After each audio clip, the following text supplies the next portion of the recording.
السمیع العلیم من الشیطان الرجیم بسم اللہ الرحمن الرحیم۔ معزز حاضرین، آج بڑی ایک اہم سی گفتگو کرنے لگے ہیں، وہ یہ ہے کہ فاتحہ کا طریقہ جب بندہ فوت ہو جاتا ہے اس کی تعزیت کے لیے جو ہم جاتے ہیں اس کا درست طریقہ کیا ہے۔ اس میں دو چیزیں ہیں، ایک تعزیت ہے، ایک ایصال ثواب ہے۔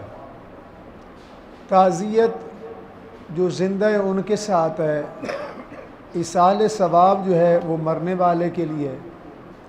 اب اس کے لیے دعا کی جاتی ہے، عموماً مختلف الفاظ استعمال ہوتے ہیں، فاتحہ پڑھنا جی، دعا پڑھنا جی۔ اس میں دعا جو بندہ مانگ رہا ہے، بندہ ہے مانگنے والا، مانگ کس سے رہا ہے؟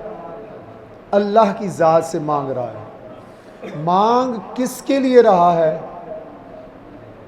اس مرنے والے سے، اس کے قلبی رشتہ ہے، محبت ہے، کوئی نہ کوئی اس کی وابستگی ہے جس کی وجہ سے اس کے لیے دعا مانگ رہا ہے۔ اب ہمارا معمول کیا ہے؟ پہلا تو ہمارا اب اللہ کے حضور جتنا بڑا دربار ہوگا، جتنا بڑا دربار ہوگا، جتنی بڑی بارگاہ ہوگی، اس میں مانگنے کا انداز بھی اتنا مہذب ہوگا، اتنا بندے کو سوچ سمجھ کے مانگنا پڑے گا۔ ادب مقام آپ دیکھتے ہیں، یہ ٹی وی وغیرہ پہ جب یہ فوجی کوئی تقریب، سرکاری تقریب ہوتی ہے تو اس میں، یا جیسے ہمارے ملک کا جرنل چینج ہوتا ہے تو اس وقت وہ ایک چھڑی ہوتی ہے، اتنی ساری بظاہر سوٹی ہے، وہ اس نے اس کے حوالے کرنی ہوتی ہے۔ اس کا بھی ایک انداز ہے، اس میں وہ پورے سٹیل کھڑے اور اللہ کے حضور مانگنے کا انداز میرے رسول صلی اللہ علیہ وسلم نے ہمیں مانگ کے بتایا، نماز کے بعد بھی، جنازے کے بعد بھی، خوشی کے موقع پہ، غمی کے موقع پہ۔ لیکن ہمارا انداز کیا ہوتا ہے؟ ہمارا انداز یہ ہوتا ہے جیسے پرائمری میں بچے پڑھتے ہوتے ہیں نا، تو وہ بیٹھے ہیں مل کے، تو ایک پیچھے سے آتا ہے اس کے کان کو ایسے ٹھونگا مار دیتا ہے، اچھا اسے مار کے وہ ادھر دیکھنا شروع کر دیتا ہے، وہ سمجھے پتہ نہیں اس نے ساتھ والے نے مارا۔ ہمارے دعا مانگنے کا یہ انداز، بالخصوص فاتحہ جب تعزیت پہ کسی کے مرگ پہ پڑھا جاتا ہے، میں نے جہاں تک دیکھا ہے اکثریت کہ ہماری مثال وہ ہے جیسے دو بچے اکٹھے بیٹھو نا، وہ شرارت کرتے ہیں کہ کان پہ ایسے کیا، اس نے ادھر سے مڑ کر وہ دوسری طرف ایسے دیکھ کر خارج کرنے لگا، میں نے تو نہیں مارا۔ ہمارا مانگ اللہ سے رہے ہوتے ہیں، توجہ یہ ہوتی ہے۔ یہ دعا میں نے آج تک کسی کتاب میں نہیں پڑھی اے علی۔ ہاں یہ ہاتھ دھونے کا طریقہ ضرور ہے، دعا مانگنے کا طریقہ نہیں، انتہائی معذرت سے۔ اور یہ بھی میں نے دعا کہیں نہیں پڑھی۔ یہ بدماشی ہے، آکڑ ہے، کس کی بارگاہ میں کرنا چاہتے کو؟ تجھے شرم آتی ہے اس کی بارگاہ سے لینے والے؟ فن خان ہے تو توہین سمجھتا ہے نا اپنی ہاتھ اٹھانا۔ کائنات جس کے لیے بنی، کائنات کا سردار جو پیغمبر صلی اللہ علیہ وسلم ہے، وہ تو دعا اتنی گریہ و زاری سے مانگتے ہیں کہ صحابہ کرام فرماتے ہیں کہ بسا اوقات اتنے آقا ایسے ہاتھ بلند فرماتے اور آپ کی بغل مبارک کی سفیدی تک ظاہر ہو جاتی۔ اگر بدر کی آپ دعا دیکھیں، آپ حجت الوداع کے موقع پہ حضور سرور عالم صلی اللہ علیہ وسلم کی میدان عرفات کی دعا کا مطالعہ کریں، آپ حضور صلی اللہ علیہ وسلم کی غار حرا شریف میں دعا کا ذکر پڑھیں، کسی کتاب میں یہ نہیں ہے کہ مانگ رب سے رہا ہو اور توجہ کسی اور طرف ہو رہی ہے۔ مانگ ہم رب سے رہے ہوتے ہیں۔ دیکھیں نا، ہمارے مساجد کے ایک اصول ہوتے ہیں چندے کا، لین دین کے معاملات کے، ہمارے برابر کو ہوتا ہے یا ہم سے چھوٹا ہوتا ہے، اس سے ہمارا انداز اور ہوتا ہے، ہم سے تھوڑا سا تکڑا ہوتا ہے، اس سے ہمارا انداز اور ہوتا ہے۔ تھوڑا اور تکڑا ہو تو پھر اس سے انداز اور ہوتا ہے، پھر جی سر والا معاملہ ہو جاتا ہے۔ اللہ ذوالجلال کے حضور جب ہم دعا مانگتے ہیں، چاہے نماز کے بعد ہو، چاہے جنازے کے بعد ہو، چاہے مرگ پہ ہو، اس وقت ہماری دعا کا کیا انداز ہوتا ہے۔ ہمیں اس معاملے کے اندر معزز حاضرین پوری طرح سوچنا چاہیے، تھوڑا نہیں پورا سوچنا چاہیے۔ جب اللہ کے حضور، اور کس یقین سے، میں آپ کے دروازے پہ جاتا ہوں، پتہ نہیں ملے یا نہ ملے، آپ میرے سے چیز مانگتے ہیں، پتہ نہیں میرے پاس ہو نہ ہو۔ لازمی نہیں ہے کہ ہر وقت بندے کے جیب میں ہزاروں روپے پھر رہے ہوں۔ میرے اللہ کا دروازہ وہ ہے جس میں کبھی کوئی چیز ختم ہوتی نہیں ہے۔ جب مانگو، جس وقت مانگو، وہ تو فرما رہا ہے وَقَالَ رَبُّكُمُ ادْعُونِي أَسْتَجِبْ لَكُمْ، میری بارگاہ میں مانگ، میں تو قبول کرنے کو تیار ہوں۔ وَإِذَا سَأَلَكَ عِبَادِي عَنِّي فَإِنِّي قَرِيبٌ أُجِيبُ دَعْوَةَ الدَّاعِ إِذَا دَعَانِ فَلْيَسْتَجِيبُوا لِي وَلْيُؤْمِنُوا بِي لَعَلَّهُمْ يَرْشُدُونَ۔ وہ تو فرما رہا ہے نبی عبادی انی ان الغفور الرحیم، وہ تو فرما رہا ہے یا عبادی الذین اسرفوا علی انفسہم لا تقنطوا من رحمت اللہ۔ حاضرین محتشم، تو ہمارے دعا کے آداب پہ پہلی ہماری ذہن کے اندر جو بات ہونی چاہیے کہ میں مانگ کس سے رہا ہوں، وہ اس کی شان یہ ہے اللہ اکبر، اس کی شان یہ ہے تبارک الذی بیدہ الملک، اس کی شان یہ ہے اللہم مالک الملک، اس کی شان یہ ہے المالک القدوس السلام المؤمن المہیمن العزیز الجبار المتکبر سبحان اللہ عما یشرکون، اس کی شان ہے الخالق البارئ المصور لہ الاسماء الحسنی، اس کی شان یہ ہے سبح للہ ما فی السماوات و ما فی الارض۔ اس دربار سے ہم مانگ رہے ہیں تو پہلی شرط یہ ہے کہ ہم یقین محکم کے ساتھ مانگیں کہ دامن دراز ہوگا، اس دروازے سے ہاتھ خالی کسی کا واپس نہیں آتا۔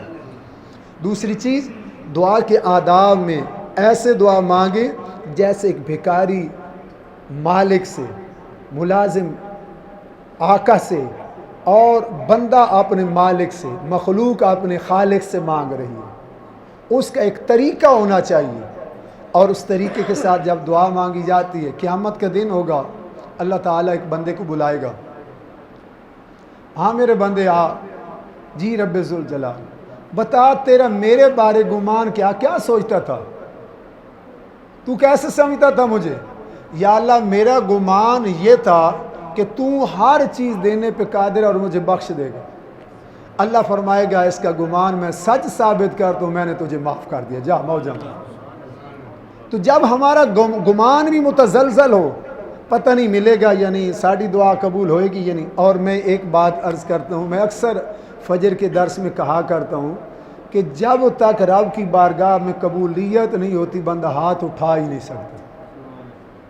کوئی کہے نہیں جی پتہ نہیں دعا قبول ہوئی یا نہیں، بختہ والو دعا قبول ہوئی ہے، مہربانی کی ہے۔ دیکھو نا ہمارے معاشرتی دستور ہے، بندے کو یاد آیا ہے تو اس نے اپنے بچے کے ولیمے پہ بلایا ہے جی، ورنہ کئی ایسے پڑوسیوں میں گھر رہ نہیں ہوتے محلے میں، ان کو نہیں یار قاری صاحب کوئی کارڈ بھیجو بھائی، تم نے لازمی آنا ہے۔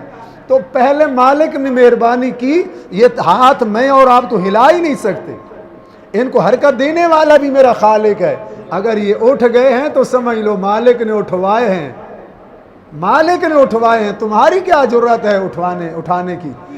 تو حاضرین محترم، پہلی چیز یقین کامل جب ہم رب کے حضور، اب اختصار سے فاتحہ جو ہم پڑھتے ہیں، فوتیدگی پہ جا کر ہم اجی فاتحہ پڑھا ہے، میں نے اکثر نوٹ کیا ہے ابھی ہم سورہ فاتحہ آدھی پڑھتے ہیں، اس میں بڑا عجیب سا انداز ہے، ایک ہاتھ ایسے گیا ایسے گیا، یہ بھی کسی کتاب میں نے نہیں پڑھا، پتہ نہیں جیسے وہ چہرے پہ مچھر یا مکھی بیٹھتا ہے نا وہ صاف کرتے ہیں، نہیں، اس کا بھی ایک راز ہے، کل اس کے بارے میں تھوڑا سا عرض کروں گا۔ یہ چہرے پہ ہاتھ کیوں؟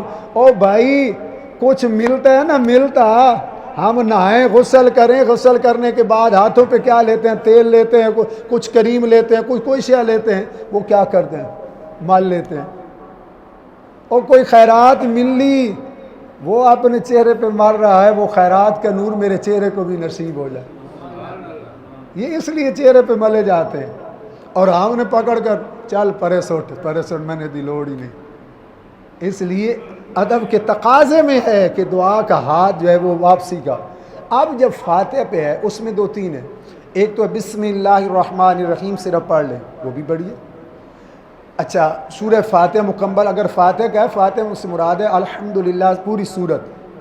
اگر اس کے ساتھ سورہ اخلاص پڑھ لیں اور سونے پہ سہاگا. تفصیل سے دعا نہیں مانگی جاتی تو مختصر یا اللہ جو کچھ میں نے پڑھا ہے اس کا ثواب حضور صلی اللہ علیہ وسلم کی بارگاہ میں پیش کرتا ہوں, اور حضور کی ساری امت کو اور بالخصوص جس مرنے والے کے لیے اس کی روح پیش کرتا ہوں, قبول فرما صلی اللہ تعالی علی حبیبی اجمعین. لیکن اس پہ بھی دیر لگتی ہے. آپ نے بھی زندگی گزار دی ہے, نوٹ کیا ہوگا. میں اگلے دن ایک مرگ پہ بیٹھا تھا تو وہاں یہی آؤ تیری تے لاؤ تیری, آؤ جی تے جاؤ جی لگی ہوئی. وہ جناب 5 بندے آئے, ایک نے کہا جی کلام پڑھیا ہے, اجے وہ ہاتھ ہینج گئے نہیں, دوسرے پیچھے بولا جی ایک باری وت پڑھیا ہے, تیسرا بولیا جناب ایک باری پھر پڑھیا ہے, چوتھا بولیا وت پڑھیا ہے. آخر جلے 5 باری بول رہے 6ویں باری میں آکے جناب ایک باری پھر پڑھیا ہے. میں کہ جی 5 ماریاں نے نہ 5 نال ایک بھی صحیح پڑھ لو تو چنگی نہ. حاضری جو لگوانی ہے یعنی یہ لازم نہیں ہے 5 بندے ہیں تو 5 دفعہ ہی ہاتھ اٹھوائیں. اگر وہ ایک دفعہ ہی خلوص کے ساتھ اخلاص کے ساتھ اچھی طرح دعا مانگ لیں تو حاضری سبھی کی لگ گئی ہے. تو اس معاملے میں یہ بہترین طریقہ جو ہے 1 دفعہ سورہ فاتحہ پڑھیں, 3 دفعہ سورہ اخلاص پڑھیں, اس کا یا اللہ جو ہم نے پڑھا اس کا ثواب. یعنی اور ایک بات آپ کے نوٹس میں کرتا چلوں, تمامی مکاتب فکر. ایک ہمارے صاحب ہیں, ہمارے صاحب تو خیر نہیں ہیں, ہمارے محلے دار صاحب ہیں, تو وہ فرماتے ہیں اخلاص سے پڑھا جائے تو اس کا ثواب پہنچتا ہے.